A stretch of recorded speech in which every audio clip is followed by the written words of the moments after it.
Hey, I want to document something. I'm working on the ratchet system, so I'll explain it a bit. All this part is on the spring so it can go up, and this is supposed to slide depending on the orientation, and it kind of does that, but not always, so needs a rework. Okay, that being said, I want to document an interesting aspect.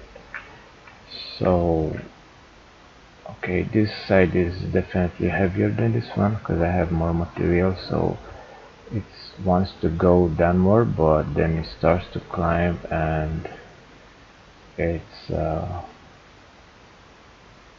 going.